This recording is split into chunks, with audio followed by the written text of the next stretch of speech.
Baba, katika jina la Yesu, mtakatifu mwenye nguvu, mfalme wa amani, Baba wa milele, nalitukuza jina lako tena majira haya, nikiamini ya kwamba wewe ni yote katika yote. Ninakushukuru kwa ajili ya ujumbe huu ambao Mungu umeruhusu upite tena leo kwa watoto wako. Ni kweli kabisa, hatuna utulivu wa ndani. Mtu wetu wa ndani ana majeraha, mtu wetu wa ndani ana uchungu, mtu wetu wa ndani ana huzuni, mtu wetu wa ndani hana amani, na matokeo ya nje yamekuwa ni magumu kwa sababu ya kukosa utulivu. Nami nasogea mbele zako tena majira haya nikiwa nimewakilisha kanisa, nimewakilisha familia, nimewakilisha mtu mmoja mmoja anayenifuatilia, anayenisikia. Ninaomba toba, ninaomba rehema, Bwana, maana kuna wakati mtu wetu wa ndani alipita katika mazingira magumu na hatukuelewa kwamba mtu wa ndani ndio anayeweza kubeba matokeo ya nje. Ninaomba utusamee na kuturehemu, naomba utusamee na kutuhurumia, Bwana, naomba utusamee na kututakasa, mfalme mwema, kwa sababu mtu wa ndani amekosa uhai, amekosa utulivu, amekosa amani. Naomba uturehemu, naomba utuhurumie. Na ndipo sana wakati huu ninawaleta watoto wako mikononi mwako. Wewe unajua jinsi gani ambavyo wamevurugwa na mazingira ya mtu wa ndani. Huyo mtu wa ndani, Bwana, amebeba hali ya mawazo mabaya, amekuwa akipeleka taarifa mbaya, amekuwa akileta uharibifu mbaya, na akajikuta kwamba hana pa kutokea. Ninaomba rehema, ninaomba rehema kwa ajili ya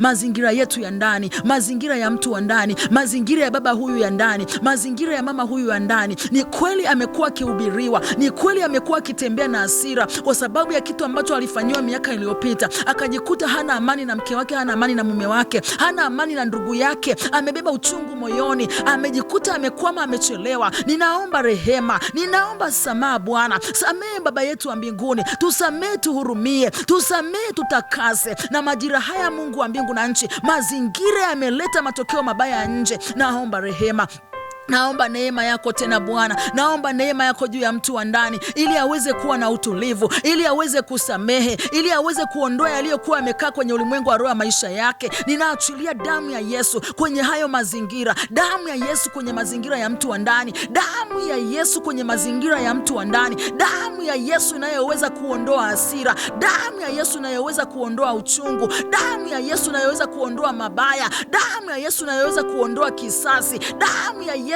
ikafute kila aina ya kumbukumbu iliyopo kwenye maisha ya huyu mtu, iliyopo kwenye maisha ya huyu baba. Damu ya Yesu ikaondoe kabisa kila aina yoyote ya taarifa, kila aina yoyote ya mawasiliano mabaya ambayo amewasiliana, ambayo Mungu wa mbingu na nchi yamesababisha mtu huyu amelala kitandani kwa sababu ya presha, kwa sababu ya sukari. Ninaomba rehema, ninaachilia damu ya Yesu juu ya mawasiliano, juu ya taarifa aliyoipata, kwa damu ya Yesu Kristo wa Nazareti, kwa damu ya mwana kondoo.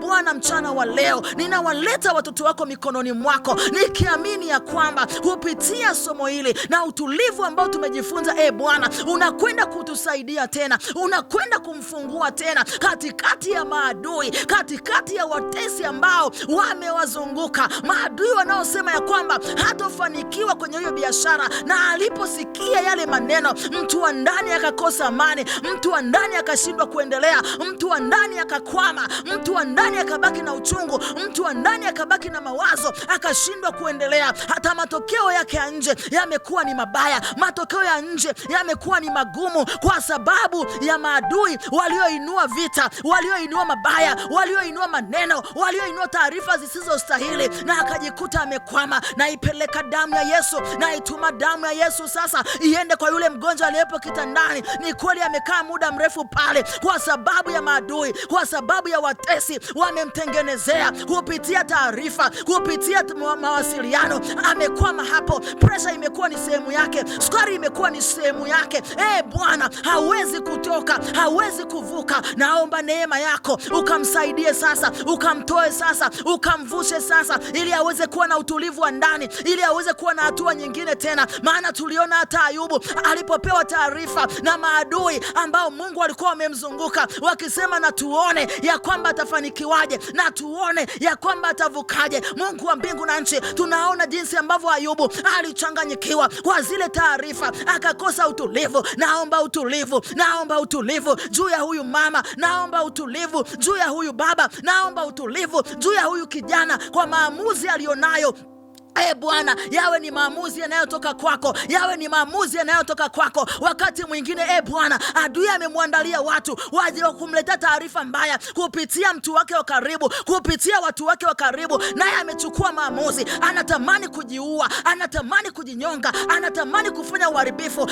Mungu wa mbingu na nchi, naomba mkono wako uende ukamsaidie, uende ukamuokoe, uende ukamvushe kutokana na hizo taarifa, kutokana na huo uharibifu ambao umeondoa utulivu kwenye maisha yake, katika jina la Yesu Kristo wa Nazareti, katika damu ya Yesu Kristo wa Nazareti. Msaidie na huyu mwanafunzi ambaye sahi Bwana, kulingana na mazingira magumu ya darasani, haelewi, adui amemwondolea utulivu, amechoka, anatamani kuacha shule, anatamani kuacha shule, anatamani aende kafanya uharibifu, anatamani kujiunda na makundi mabaya, anatamani kufanya uharibifu.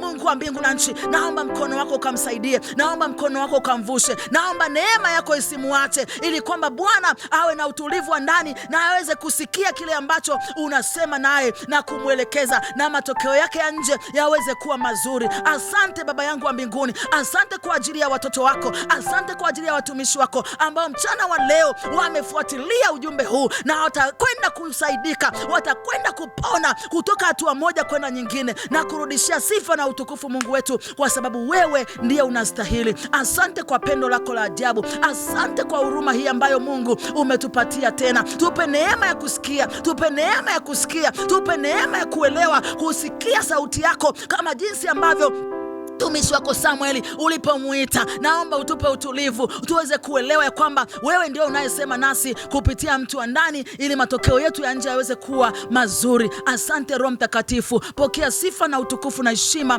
kwa sababu wewe peke yako ndiye unastahili. Katika damu ya Yesu Kristo tumeomba na kushukuru, amen. Basi wakati huu, mtumishi wa Mungu uliyefuatilia ujumbe huu, kwa maombi na kwa ushauri zaidi, naomba unipigie kwa simu namba 0757 81 22 36. Maombi na ushauri, piga simu namba 0757 81 22 36.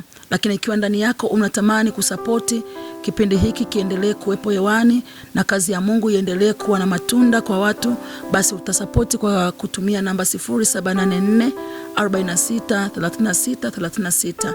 Ukiguswa basi fanya kwa ajili ya utukufu wa Mungu, na Mungu ataendelea kukubariki katika maisha yako yote. Amen.